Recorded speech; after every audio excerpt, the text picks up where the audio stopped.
warmly welcome you to this emergency town hall on the impact of U.S. foreign aid freezes. We'll be talking about this freeze. We'll be talking about the implications for global peace and stability today. And here at Search for Common Ground, we understand that sustainable peace relies on collaboration, trust, and long-term commitment. The recent freeze on U.S. aid directly threatens critical peacebuilding and humanitarian initiatives worldwide, endangering lives and reversing hard-earned progress in conflict resolution. Today's conversation will help us understand the real-world impact of these policy changes on global peace and security. We'll explore both the immediate and long-term consequences, the effects on communities, and most importantly, how we can respond to ensure continued investment in peacebuilding. This is not just about identifying challenges, it's about taking action together. To lead this vital discussion, I am honored to introduce you to Shamil Idriss. I think many of you know him. He's the CEO of Search for Common Ground. Shamil's going to go ahead and show his face here on video in a moment. Shamil has dedicated his career to preventing and resolving conflicts across the globe.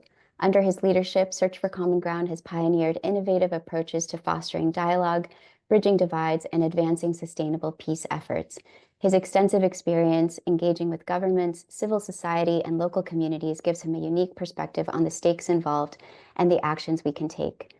In his current capacity as CEO and in his previous capacities as President, Chief Operating Officer, and Burundi Country Director, Shamil has led Search's efforts to end violent conflict in more than 35 countries globally, including some of the most devastating conflict zones in the Middle East and Africa. So thank you, Shamil, for joining us today. Today, Shamil is going to share his insights on the implications of the foreign aid freeze, the strategies to mitigate its impact, and how we can collectively advocate for sustained support of peacebuilding initiatives. I'm going to be posing a couple of questions to kick off the conversation, but we're going to shift to audience Q&A fairly shortly. You'll have the chance to pose your questions for Shamil live or to submit them via chat if you're here in the audience. If you prefer the chat function, feel free to begin submitting them now, and we'll start collecting some of those questions for Shamil to address. Okay, so for our first question, Shamil, this feels like a unique moment, but is it? Can you talk us through what this feels like and what impacts we're already experiencing from the pause in U.S. foreign aid? Thank you, Maritza, and thank you all for spending this time with us. I think most of the people who are joining today are Americans. We got off a call this morning with our global team. It was an all-hands meeting, so hundreds of people from around the world were on that call to talk about the steps that we're taking. And next week, I'll be in 5 different European capitals on 5 different days talking to foreign ministries and development agencies on how they can help and what they're doing. But because I think this is a mostly American audience in this call, I want to address a couple of things. And this is also an audience that is, I think, fairly eclectic. I think some of the people on this call know very well the world of foreign aid. Some of the people on this call may have worked with or even for, government agencies. And other people haven't had any experience with those things, but are reading a lot in the news. And so I want to maximize the time that we have for Q&A so that we're talking at the various perspectives that are interesting. But to answer your first question, Maritza, around what is unique or not so unique about this, because the U.S. is so politically polarized right now, my perception is that everything is being viewed, in very black and white terms. So, from some people, everything that's happening now seems great. From other people, everything seems outrageous and existential. The foreign aid freeze, the freezing of all U.S. foreign assistance overnight, starting on January 24th, when I and heads of dozens of others of organizations began receiving stop work orders, meaning we had government grants and contracts in hand to do work. Communities were relying on that work. We received orders for each of the grants and contracts we had to immediately stop implementing, to allow for a 90-day review period, during which there would be a determination whether any of that work would restart, etc. What's unique and what's not so unique in this? It's It's actually very standard um, for a new administration to initiate a review process. It usually is a 90-day review process where they look at everything that's being funded through foreign assistance um, and decide they want to align it with their own policy priorities. That's very standard. That happens pretty much every time there's a change in administration. It's also not even all that unique for an administration to take the part of the government that gives international humanitarian assistance and development assistance here in the US, that's called USAID, the US Agency for International Development. It's not that unusual for governments around the world to take that part of their bureaucracy and to integrate it into their foreign ministry, or in our case, our State Department. Just in the last 10 years, Canada has done this, Australia has done this, the UK has done this, the Netherlands have done this, usually to try to increase efficiencies. And just speaking with those examples, frankly, some of those have increased efficiencies, others of it have made it worse. What is very unique, what I've never even heard of before, is initiating those kinds of processes overnight and with a complete freeze on all funding going out the door. And it would be hard for me to overstate the impact that that has, not just on organizations like ours. I don't take this the wrong way, but in many ways, our mission is more important to me than our organization, than our institution. We will always find a way to advance our mission. But the impact on the communities with whom we work is really quite shocking and devastating. And so, in some cases, this means very practically, someone who was getting life-sustaining medicine on Friday, January 24th, could no longer access that from the healthcare clinic that is now closed on Monday, January 27th. A parent taking their child to a school that was open, the only school available in their area that was open on January 24th, no longer having access to education for their child on January 27th. And you can take any one of these personal examples and literally multiply it by millions in terms of what the effect of that overnight stoppage of U.S. foreign aid has had around the world. Some of you saw, because we circulated it, the brief bit I did for ABC News over the weekend, and I used the example of the Democratic Republic of Congo. And I use that example because that's a place where the funding freeze is having an impact that is exactly counter to what seems to be the Trump administration's own policy priorities. And so just to share a little bit more of that example, some of the things I couldn't say in the 10 seconds that I had on ABC News. This is a country of about 90 million people where war has flared up over the last 2 months in the east of the country. We have a very long-standing presence on the ground of a very effective peacebuilding team, all Congolese peacebuilding team. And one of the things that team is very effective at doing is supporting a network of 80 community radio stations all along the eastern part of the country, which has been the most destabilized part of the country for some time. The war cut the internet in the country. It led to a cut in the internet. The U.S. foreign aid freeze is what cut the radio. That was the last means of mass communication in the east of the country. Those small community radio stations were the way in which people found out what parts of the country were safe to run to from the fighting and which ones were dangerous. Those radio stations were the ones that were putting out messages to counteract the hate media that's coming out, that is being used by the main rebel group, M23, to recruit young men. Minembwe is the center of that recruitment. We have programming directly in Minembwe. And on a very human level, frankly, our Congolese colleagues, I saw the message that went out from our Congolese head of human resources to the team there, literally while members of our team were scrambling to find safe havens and shelters for themselves and their families, getting a message saying, please suspend immediately all program activities, and indicating that there was some uncertainty about whether we would be able to maintain people's employment beyond an initial 30-day period that we just decided to assure them because we felt we had to. So that example of how this plays out in people's lives is quite direct. The piece of this that is unique is not the realignment of foreign aid to connect with the new administration's policy priorities, and not even the integration of USAID into the State Department. What is totally unique is the across-the-board freeze with no notice of all foreign assistance, all humanitarian aid, all development assistance, with no assurance that any of it will come back.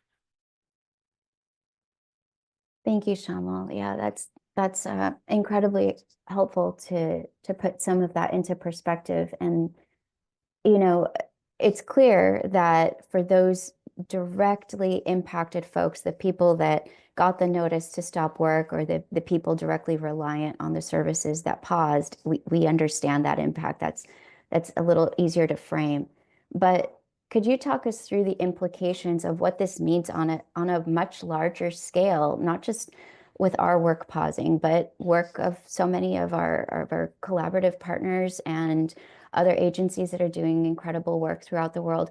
How does this pause impact all of us, no matter where we are in the world, even if we're not in Congo, if we're not in Sudan, if we're not in the areas where you could say day to day, I understand that the service is no longer here, this person is no longer able to work. But what about us here in the United States? What does it mean on So a global scale?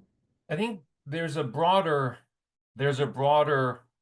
perspective that has been gaining traction globally, not just in the US, but globally over the last few years.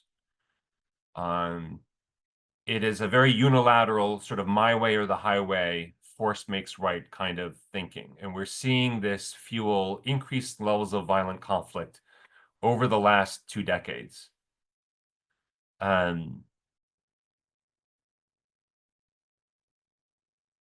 That thinking is directly contrary to the reality that people may or may not want to accept, but is really clear from the COVID outbreak. It's really clear from the 2008 financial crisis. It's really clear from the increasing severity of storms, wildfires in LA. Whether people like it or not, or want to accept it or not, we don't have the option of walling ourselves off from the damages, whether it's a financial crisis or a pandemic or whatever it might be. The world is just too interconnected now. People might remember when a tanker turned sideways in the Suez Canal and the entire global trading system shuddered. Prices spiked literally from one ship turning sideways and getting stuck in the Suez Canal. That's how interconnected we are now globally. And so the implications of cutting off all of the assistance, life-sustaining assistance, life-improving assistance from the largest single bilateral aid agency in the world, in this case USAID, is really hard to capture, but it is global. We will all pay the price for that in increased likelihood of disease, increased likelihood of violence in other parts of the world that then visits here in the United States. One of the programs that we've had to shut down is a US-funded violence reduction program in Guatemala. For all of the concern with the forced migration crisis on the southern border of the United States, the best way to address that problem is to address it at the roots. Generally, people don't want to flee their communities. They want to stay. They flee because of violent conflict. And so I think if you step all the way back, President Trump himself said that he wanted to be remembered for the wars that he prevented and ended. And if you look at his first administration, actually, there were a number of things that were done then that demonstrated exactly that commitment. Some of the best funding lines from the US government to tackle the root causes of migration and disease and all this, which is violent conflict, came under the first Trump administration. The Women, Peace, and Security Act, which supports women on the front lines of violent conflict, recognizing that they have a unique and powerful role to play. That was signed under the first Trump administration. The Elie Wiesel Act to prevent atrocities, that was signed under the first Trump administration. The Global Fragility Act, these are all bills signed in Congress and then signed by President Trump in his first administration that demonstrated the commitment that he himself has articulated to wanting to prevent and end wars. What we are seeing now is with this freeze, the impacts of it are such that it's much more likely to give rise to more violent conflict and all other sort of bad things that you might see in the world. And I guess if I were to share, if you were to look at what's been going on globally since 2010, it is true that the system is broken. The humanitarian system is broken. And it became very clear beginning in 2010. That's the year when levels of violent conflict started increasing year after year. After they had been coming down, not every single year coming down, but coming down all the way from World War II until that point, to the lowest levels in recorded history. The levels of violent conflict were coming down. As the levels of violent conflict began increasing in 2010, and every year since then, every other measure of human well-being had started to go in the wrong direction. We've seen, after an explosion and proliferation of more democratic systems, we saw democratic systems collapsing, disease eradication, literacy rates, every good thing that you want to see, we started seeing trends move in the other direction. And so starting in 2010, if you took the global humanitarian needs, if you looked at the global budget of what's needed for humanitarian assistance, it began exploding, increasing every single year beginning in 2010. And it rose so fast beginning in 2010 that less than 10 years later, by 2019, the gap between global humanitarian needs and what we were globally providing for them, not just the US government, but all governments and everything, the gap between the needs and what was being provided was larger than the total needs were in 2010, right? So we had a total humanitarian need of 2010 of about $10 billion. By 2019, the gap between the need and what was being provided was $11 billion. So the system has been broken, and those numbers translate into the lives of tens of millions of people being devastated and torn apart. This is where you see 70, 80 million refugees, figures that we haven't seen since World War II displaced that many people, right?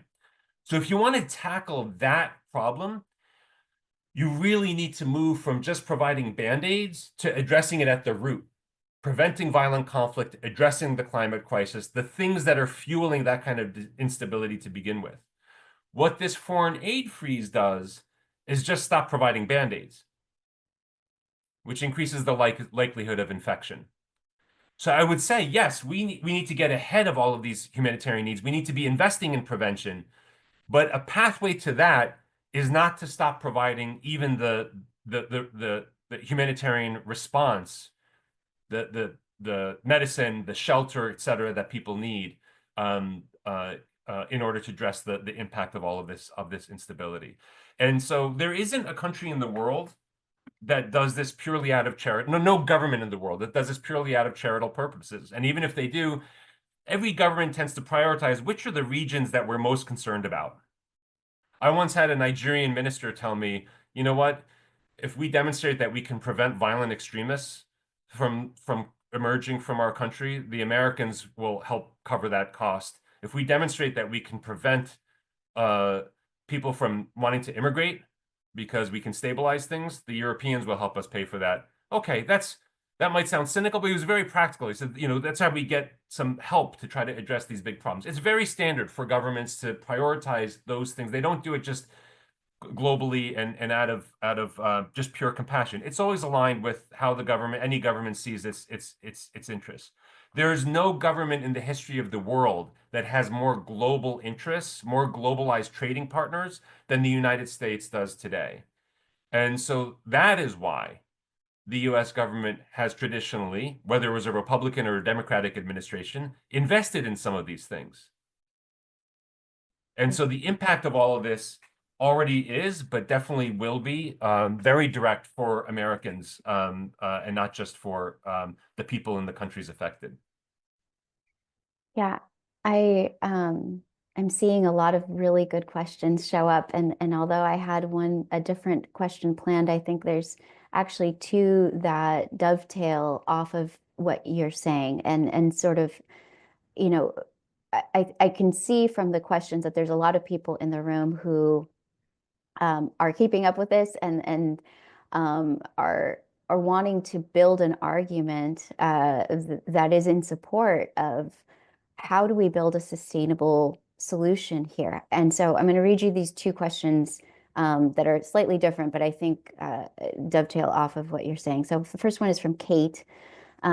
Critics of foreign assistance say that foreign assistance builds dependency, not resilience. Can you speak to that and talk about how we can ensure that funding supports sustainable solutions and community resilience, and that policymakers are able to see that reality? And then there's a second question from Rose. Could Shamil please address the people in the US who see that international instability is a problem, but believe there is not enough money for both domestic and foreign needs? Right. So continuing to talk about just how do we create a solution that is actually sustainable and that, Yeah. like you're saying, is not going to create an infection in the short term. And I see, I think Marty Hellman, longtime supporter, also has his hand up. So I don't know if we can unmute Marty or if he can put it in the chat, but I just don't want to ignore that whatever that question may be Sure. as Yeah. well. No. So I think this point about dependence is an important one uh, to address. And it is very true that if we don't support addressing root cause issues, we will be forever needing to address the results of the failings, the humanitarian disaster on the back end of not addressing those root causes. And we see this in a number of places. In short, too much of international funding comes in my view in the form of either band-aids or bullets. And either addressing things when they go wrong through deploying the military, or just providing for and now not even providing for the humanitarian needs that are caused by those disasters. If you look at places like South Africa, like Sierra Leone, like Colombia, any number of places, you see that when the root causes of violence and conflict in those countries were addressed, the needs, the funding needs decreased significantly. And to the extent that there was support, it was much more in the form of mutually beneficial development assistance, helping to get job training, the kinds of things that help stabilize societies so that they don't slide back into violent conflict. And so this goes to the first point I was making, that before this foreign aid freeze, we had been and will always make the case that an ounce of prevention is better than a pound of cure or response. What we cannot abide is neither an ounce of prevention nor a pound of cure, and pretend that the results of that won't impact every single one of us, because it does. It's in our own interest in that very direct way, even if it's not coming out of a charitable or humanitarian perspective, even if it's just coming out of I want myself and my children to be safe, to live in a world that's safer, So I would agree that you don't want to foster this kind of dependence. I think the other piece of this that I want to share with people, and there's some people on this call who I'm sure are very steeped in the international developments, is one of the most important ways that you invest in local capabilities to address problems locally and not foster a dependence is to support local people. Not to send Americans or Europeans or others into settings where oftentimes they don't know the cultural context, they don't know the dynamics, and have them try to solve or act as consultants. That's why our teams on the front line of these conflicts are not only local, but critically important because of our mission. They're drawn from across the divided communities, the different ethnic groups, the different political parties, men and women. that kind of investment builds a kind of resilience and locally developed solutions that break any kind of permanent dependence on foreign assistance or foreign aid.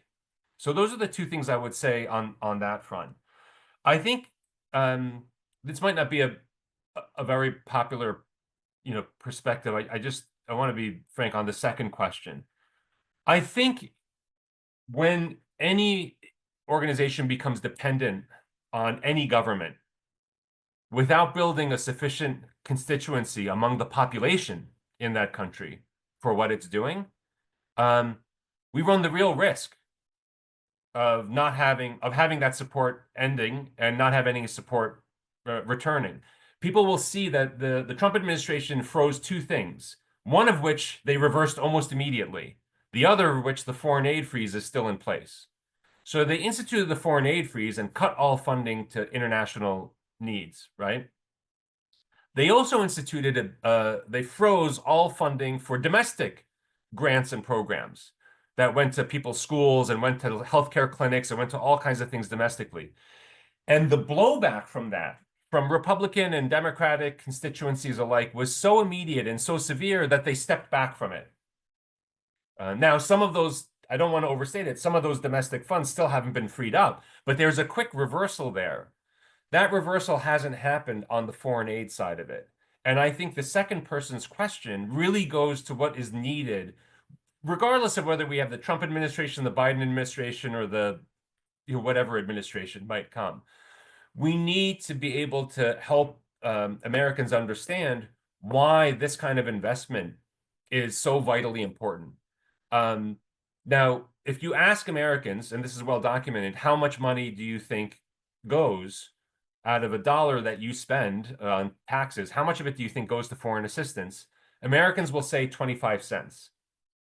This has been demonstrated repeatedly. If you ask them, how much do you think actually goes to foreign assistance? They'll say about 10 cents. When you look at how much actually does go, it's 1 cent. Sometimes less, sometimes barely more. Okay. So I don't think arguing with facts is very helpful. I don't think putting that out there helps a whole lot because it still is a lot of money. Billions of dollars of humanitarian assistance still feels like a lot of money.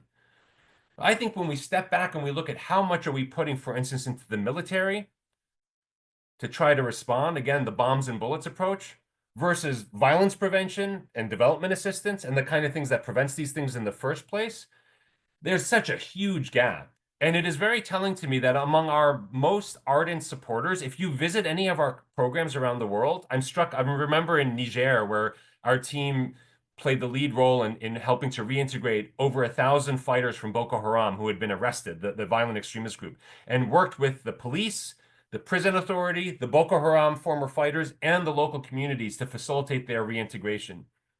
There are American special forces on the ground in Niger. They thought it was amazing. I mean, they have told our teams nobody seems to have those relationships. They don't want to be deploying and fighting in foreign lands like this against an exploding violent extremist threat. So, this heavy investment and increased investment in military, more and more in military, and the starvation of any kind of development assistance or violence prevention, I don't think really even has all that much support within the military itself, frankly, when you talk to the people on the front lines. But I think to answer this question, like how do we make that case better? I think I have a lot of faith, frankly, in Americans or anyone when we can tell these stories in very human ways. When people hear that, look, for a pittance, somebody, thousands of people can actually get life-sustaining, life-saving medicine from one day to the next, that there isn't a need to invest in this forever, that we all are part of this world together, that we are all impacted by whether insecurity over there becomes insecurity over here. I think when we can tell more of those human stories and we do a better job of communicating them, we can build the kind of constituency that would react more strongly, just like it reacted to the domestic freeze. But we're not there right now. And the last thing I would share is even this town hall meeting for this organization, historically, we've done a terrible job. we've tried, but we've done a terrible job communicating with just regular citizens about the work that we do and the impact that it has. Since we merged with Preemptive Love, and Maritza, you came over to the organization because of this, and Mallory, and a lot of you over in this room are aware of this, our ability just to tell those basic stories has improved a lot. And we're seeing, I can tell you, even in the last 6 weeks, the response to this crisis that we're seeing from people like you all on this call has been totally different from anything that we've seen in previous years, in part because I think we're doing a marginally better job telling these stories and people care. So I'll stop there and then we can, I know other questions. I know we only have about 10 minutes left. Yeah, thank you. Thank you, Shamil. That's incredibly insightful. I want to call on Marty, or Martin. Sorry, I took the liberty of calling you Marty. That's okay. Thanks. So first of all, thanks, Shamil, for what you do. I sometimes say that Search for Common Ground is the most important peace NGO that you've never heard of. In fact, that I hadn't really heard of until a few years ago through Tom Cooper. I've got 3 short questions because I assume that one of the things about this emergency meeting is trying to raise money to fill the gap. How much U.S. aid stopped to Search for Common Ground, both in dollars and as a percent? That's the first question, as a result of the freeze. We lost overnight 40% of the revenue that was committed to the organization coming into this year. Ouch. In real terms, that's about $24 million. For 2025, we had some of those grants and contracts, many of them went from beyond 2025. And so the dollar figure adds up to much more than that over the coming years. Second question, how much of a cushion, endowment does Search for Common Ground have that they can call on to try to meet that temporarily? I realize we need to replenish that, and that's one part of my concern. So thank you, Marty, for asking. I want to be very open with you all about what we're seeking and how we're pivoting. We have a reserve that we've built up over the years because of people like you of just under $5 million US dollars. We're definitely dipping into that. We're going to be dipping into that significantly this year. I want to convey something, though, that Marty's question raises. I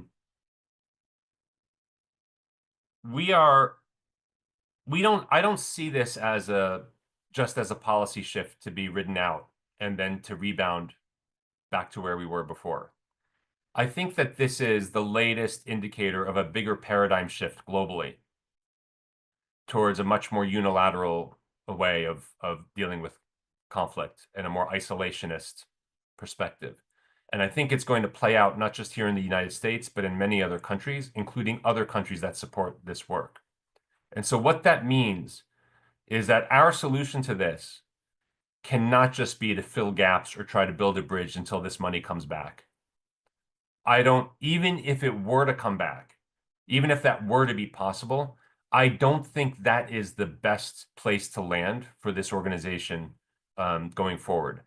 We want to position this organization to be more effective in this new paradigm than we were before and streamlined.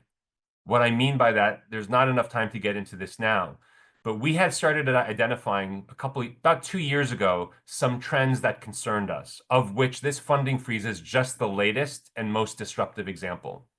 Trend number 1 is that some of the governments most committed to peace building and violence prevention began reallocating those funds towards their militaries instead. This especially picked up in Europe after the invasion of Ukraine, because they started getting scared that their countries could be next and they might not be able to count on the US government to support them. So governments like Sweden and the Netherlands, after decades of not funding their military, started reallocating. But even more troubling in some ways than that was that some of the governments that continued to fund this work started to do it much more explicitly as part of big power competition. We're going to invest in peace building in this region or that region to check the influence of China or Russia. I understand where that impetus comes from. That is not our mission. And that can actually put frontline peace builders at real risk when they're seen as just being the arm of some other government. We started seeing those trends about 2 years ago, really increasing. So at that time, we determined we really need to reposition the organization very significantly. There are 4 main components to how we're planning to reposition Search, one of which is to diversify our political profile and our standing. I'm having dinner next Wednesday in Dublin with the former president of Ireland to try to fast track the process of establishing a headquarters there. We are just wrapping up, hopefully, the process of establishing and registering a presence in Qatar. We are looking at countries that have a very deep commitment to negotiations and peace building, either because they've been through conflict themselves, like Ireland, South Africa, or Colombia, or because they're small countries with a fair amount of wealth that try to negotiate because they don't want to get squashed by bigger powers. So Norway, Switzerland, Qatar, and others. I'll be in each of those capitals, Oslo, Stockholm, Qatar, Doha, in the next 2 months. So that is a pivot that this organization needs to make, with or without this foreign aid freeze. And there are other pivots like that, which we don't have time to go into. But I'm saying that, Marty, and to the rest of you, because there are 2 ways that people can help us right now in terms of funding. One is absolutely help to address the immediate and especially the most urgent life-threatening gaps that have been created, for instance, for that team in Congo, right? Or I'll give you one other example. Just this morning, I approved a $90,000 outlay to the team in Syria because the next 20 years of Syria's future are going to be determined in the next year. The Assad regime has fallen. There's a rebel movement has taken control. There's a real danger of civil war breaking out. We have a strong presence all over the country. Our regional director for the Middle East just came out of visiting the whole country, and we have opportunities to really contribute to the stabilization there and violence prevention, helping to include citizens from different backgrounds, including the Kurds, in the new constitution formation. All of that needs to happen. I have no clue where that 90,000 is coming from. I just looked at it and I said, if we wait, that's just too consequential. So one way that people can help us is, if you're concerned about the most immediate and urgent cases, making contributions there can be very helpful to us. That is gap filling.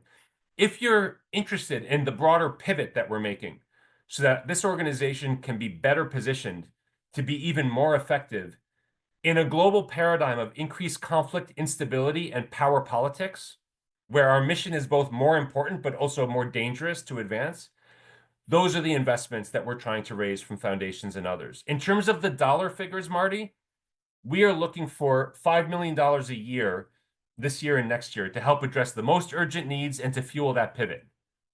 That doesn't address the fullness of the 24 million that we lost just for this year, because we don't think that just filling the gaps is a sustainable way to really tackle the broader issue that's going on here. This is not just about a single policy that we might ride out. So I don't know if that's clear enough as an answer to your question, but I just wanted to be clear with people and that you can support. And frankly, if you were thinking of supporting Search at any time, right now is the time to do it.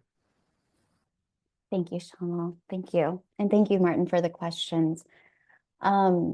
We've got just a few minutes left here, and there's a question in the chat from David that I want to ask you. And I think that this morning, there's quite a few staff members on the call, and this morning we had an all-staff call. I think many of you know that Search has hundreds of staff around the world in over 35 different places, and we've got a lot of different questions came up. But I think, to me, I'd like to end with a question related to what comes next and how do we come out of this stronger. And I heard you address this morning on the call really beautifully, because I think in the seat that I'm in, I do hear from folks out in the world who say, okay, is this the end? Does this mean that you and other agencies spread throughout the sector of humanitarian aid, is this the foreseeable end? And I heard you address this with some optimism and some hope, and the question that David asked related to this.